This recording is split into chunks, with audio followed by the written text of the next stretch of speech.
Sejumlah nama cawapres potensial pendamping Ganjar Pranowo muncul jelang Pilpres 2024. Nama Mahfud MD tersisih.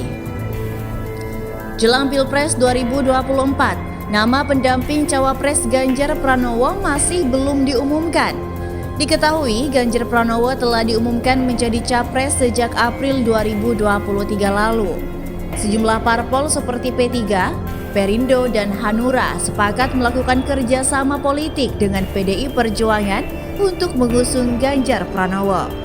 Meski demikian, nama cawapres pendamping Ganjar Pranowo tak kunjung diumumkan. Sejumlah nama pun sempat masuk ke dalam bursa cawapres dari Ganjar Pranowo, mulai dari Ketua Bapilu P3 sekaligus Menparekraf Sandiaga Uno, Menko Polhukam Mahfud MD. Kemudian Gubernur Jawa Barat Ridwan Kamil, Menteri BUMN Erick Thohir, hingga mantan Panglima TNI Jenderal Purn Andi Perkasa. Sejumlah elit P3 mengungkapkan nama cawapres dari Ganjar Pranowo mengerucut menjadi dua nama, yakni Mahfud MD dan Sandiaga Uno.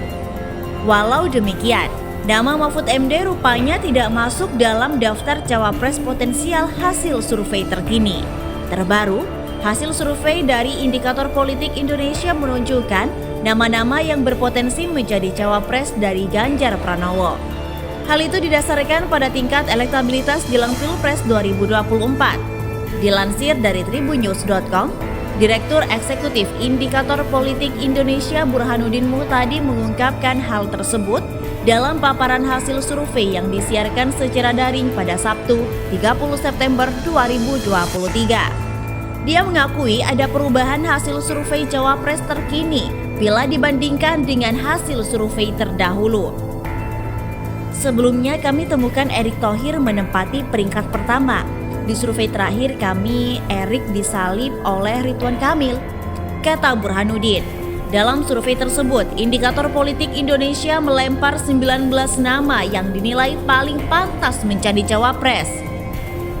Hasilnya, sebanyak 16,6% memilih Ridwan Kamil, sisanya 13,9% memilih Erick Thohir, 11,3% memilih Sandiaga Salahuddin Uno.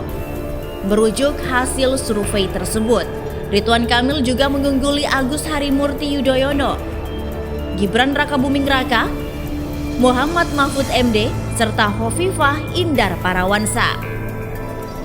Lantaran belakang muncul opsi cawapres yang dianggap punya benang merah dengan ormas Islam seperti Nahdlatul Ulama atau NU.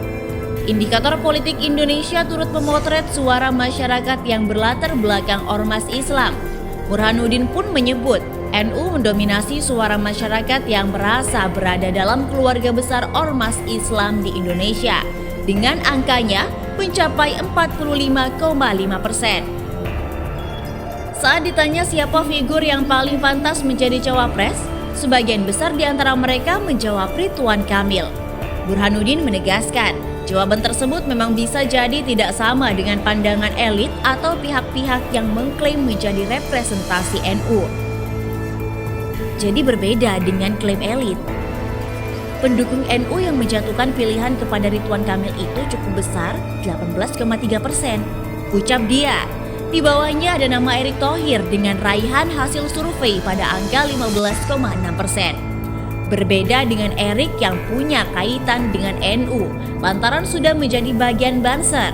Burhanuddin menyatakan bahwa pria yang akrab disapa RK itu tidak dikenal terafiliasi secara langsung dengan NU. Tetapi, banyak pemilih NU yang memilih dia. Setelah kami zoom in, ternyata memang warga NU yang tinggal di Jawa Barat banyak yang memilih Kang Ridwan Kamil. Jelasnya. Lebih lanjut, survei yang memotret soal nama RK yang paling pantas mendampingi Ganjar Pranowo bakal calon presiden atau capres dari PDI Perjuangan. Lagi-lagi ini pilihan publik, karena kita tahu kewenangan menentukan cawapres kan di tangan para ketua umum partai. Jadi, kalau ditanya kepada elit partai mungkin berbeda. Yang diberitakan oleh media itu kan kebanyakan adalah aspirasi elit. Nah, kita coba nyempil nih, ada aspirasi pemilih. jelas dia. Adapun populasi survei ini adalah warga negara Indonesia yang punya hak pilih dalam pemilihan umum atau pemilu, yakni yang sudah berusia 17 tahun atau sudah menikah ketika survei dilakukan.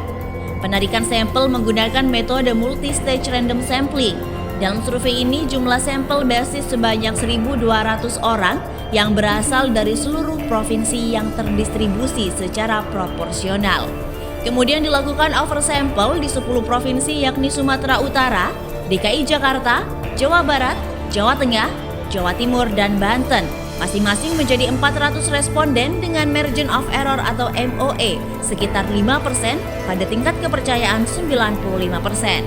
Lalu Sumatera Selatan dan Lampung masing-masing mencari 350 responden dengan MOE sekitar 5,3% pada tingkat kepercayaan 95%. Selanjutnya ada Jambi dan Bangka Belitung masing-masing mencari 300 responden dengan MOE sekitar 5,8% pada tingkat kepercayaan 95%. Sehingga total sampel sebanyak 4.090 responden.